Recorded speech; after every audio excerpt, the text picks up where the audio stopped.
de Tiago. O livro de Tiago é um daqueles livros que promove uma fé mais concreta, portanto, uma fé mais autêntica. E estaremos abordando hoje do versículo 1 até versículo 3 do livro de Tiago, capítulo 4. Assim diz a palavra do Senhor. De onde vêm as guerras e as lutas que experimentam? Não será das paixões conflituosas no interior de cada um? Pronto, aqui o autor deste livro de Tiago, conforme reza a história, que é o próprio Tiago.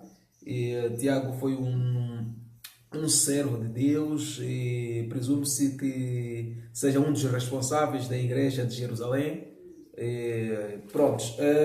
Então faz aqui uma questão, começa com uma questão. Portanto, de onde vêm as guerras e as lutas que experimentam? Não será das paixões conflituosas no interior de cada um?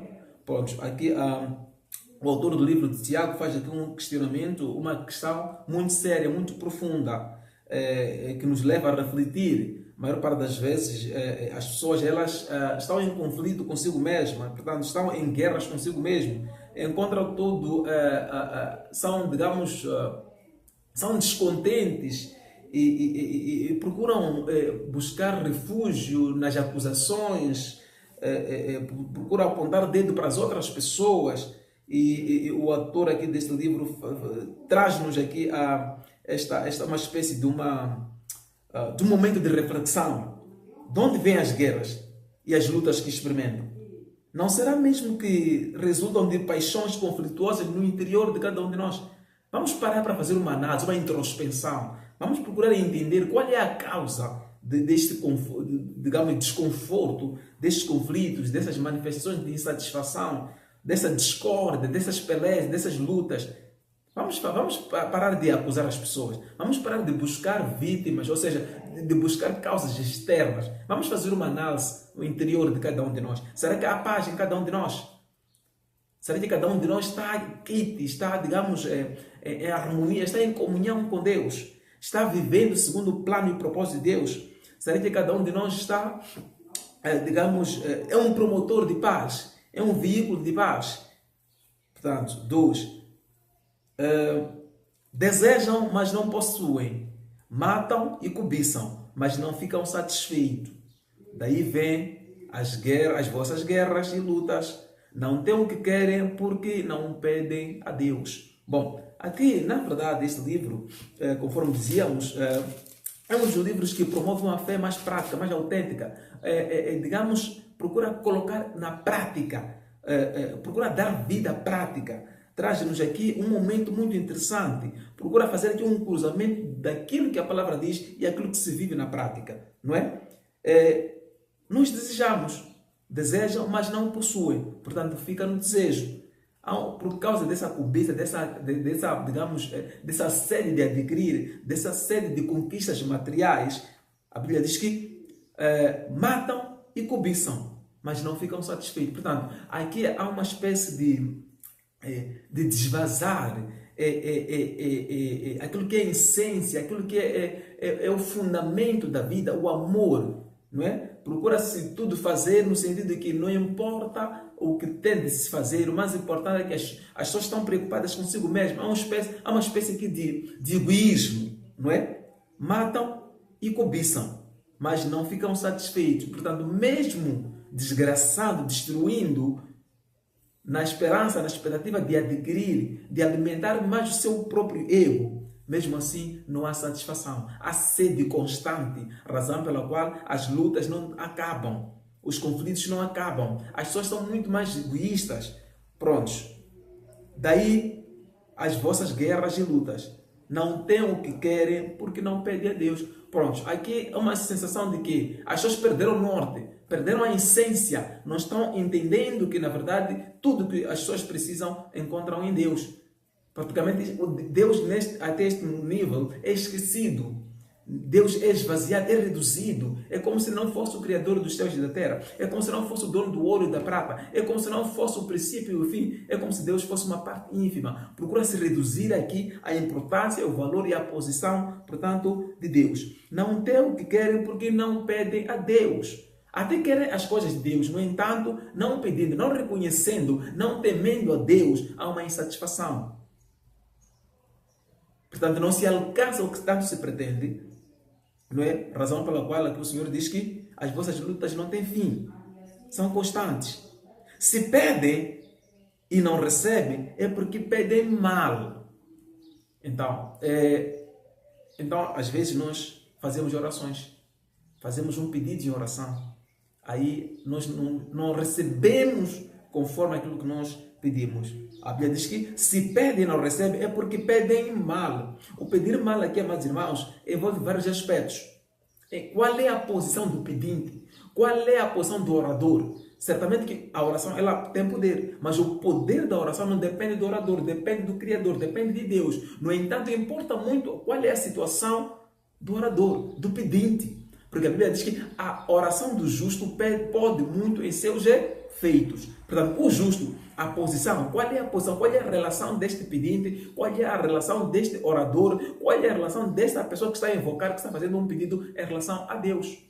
Sim, porque a Bíblia diz que há uma distância entre homem e Deus. E essa distância é cada vez mais larga ou longa, é cada vez mais extensa por causa dos nossos erros, por causa dos nossos pecados. Porque Deus não habita, não há coabitação de luz e trevas.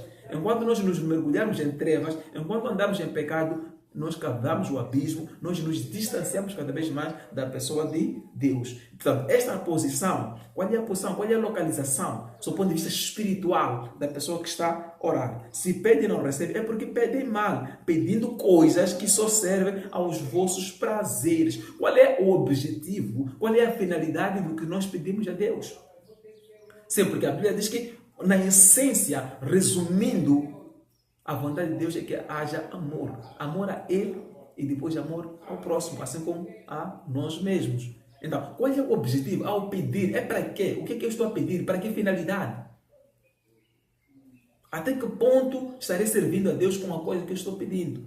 Porque vemos até, infelizmente, alguns testemunhos tristes em que passamos tempo pedindo a Deus e Deus, sabendo que não é o melhor, não é necessariamente o que nós precisamos, mas como nós queremos, pela sua misericórdia, Deus, de certa forma, até pode ceder. Mas uma das consequências práticas de algo que não é exatamente aquilo que nós precisamos, é que isso pode atrair alguma manifestação de dor, alguma desgraça. E a Bíblia diz que a bênção de Deus não acrescenta dores. É aí onde nós paramos para analisar. Mas será que é de Deus isto? Até que ponto a bênção de Deus acrescenta dores? Nenhum ponto. A bênção do Senhor não acrescenta dores. Somente Deus verdadeiramente abençoa. Se o plano for esse, se a visão, se o propósito de Deus for esse, se vem de Deus, se é o que Deus predestinou para nós, certamente que não vai atrair nenhuma dor, não vai atrair nenhuma desgraça. Mas se é algo que eu preciso, ainda que não seja o plano de Deus, mas se eu instantaneamente preciso, peço, faço de tudo para conseguir, pode ser que não seja de Deus. Mas Deus pode permitir. Porque a Bíblia diz que a porta que Deus abre, ninguém fecha. A porta que Deus fecha, ninguém abre. O que quer dizer que se Deus não permite, ainda que Ele não queira, ainda que não seja o melhor que Deus tem para nós, mas Deus pode permitir que aconteça. Não é? Então, amados irmãos, de forma muito prática e direta, o livro de Tiago é um daqueles livros que procura mostrar a manifestação, procura mostrar o exercício prático da fé. Por isso que diz que a fé sem obras é morta. É preciso que eu diga assim, eu tenho fé sim, mas é preciso que as minhas obras acompanhem, portanto, a minha fé. As minhas obras sejam reflexo da minha fé. Não pode haver uma contradição daquilo que eu tenho fé e daquilo que tem a ver com as minhas obras. Então, o meu viver, o meu testemunho tem que estar em consonância com a minha fé. E isto, portanto, que este versículo, este capítulo 4 do livro de Tiago, o Senhor procura transmitir para o seu povo, e queremos nós que, de qualquer forma, neste canal Céus Abertos, estaremos abordando esta matéria e muitas outras matérias de maneira muito curta, breve, concisa, objetiva, mas também, dependendo dos conteúdos que estaremos abordando, poderemos estender mais o período, podemos abrir linhas de contato, de comunicação, de interação, portanto, com os queridos telespectadores, os queridos amigos, irmãos na fé. Afinal de contas, cremos que todos nós, no final, somos criaturas de Deus, mas A vontade de Deus é que mais do que sermos criaturas, precisamos ser filhos de Deus. E a partir do momento que somos todos filhos de Deus, então somos irmãos.